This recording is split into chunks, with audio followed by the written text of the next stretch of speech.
కాళేశ్వరం కుంభకోణంపై కవిత వ్యాఖ్యలపై వర్ధన్నపేట ఎమ్మెల్యే నాగరాజు స్పందించారు. కవిత press meet చూసిన తర్వాత కల్వకుంట్ల కుటుంబం ఎంత దోచుకుందో తెలంగాణ ప్రజలకు అర్థమైందన్నారు. కేవలం నాయకులు మాత్రమే కాదని వారి అనుచరులు విచ్చలవిడిగా దోచేస్తున్నారని మండిపడ్డారు. బీఆర్ఎస్ ఎత్తుగడలు కాంగ్రెస్ గత ఎన్నికల్లో బహిర్గతం చేయడం వల్లే కేసీఆర్ పరాజయం పొందారని విమర్శించారు. BRS party alias Kalvakuntla family ఎలా దోచుకున్నారు అనేది స్పష్టంగా అర్థమై ఉంటుంది.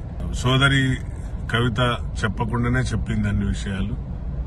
సో ఒకటి చాలా నిజాలు నిక్కచ్చిగా చెప్పింది. కానీ ఒకటి మా ముఖ్యమంత్రి గారిని పదే పదే అందులో హరీష్ రావుతోని వారికి ఉన్న సంబంధాలంటూ వారితో ఉన్న చీకటి ఒప్పందాలంటూ ఒక లేనిపోని మా యొక్క పార్టీ మీద అలాగే మా యొక్క గౌరవ ముఖ్యమంత్రి పైన నిందలేస్తుంది. ప్రజలు ఇవన్నీ గమనిస్తున్నారు.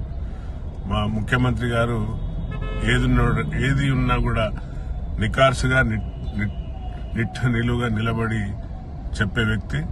బుల్లెట్ కంటే ఎక్కువ ఇంకేదైనా మిసైల్ లాగా పోయే మా యొక్క ముఖ్యమంత్రి గారు. కవిత ప్రెస్ మీట్ బహుశా తెలంగాణ ప్రజలు చూస్తుంటారు. దీనివల్ల అందరికీ బహుశా స్పష్టంగా అర్థమై ఉంటుంది. ఏదైతే కాళేశ్వరం పేరు మీద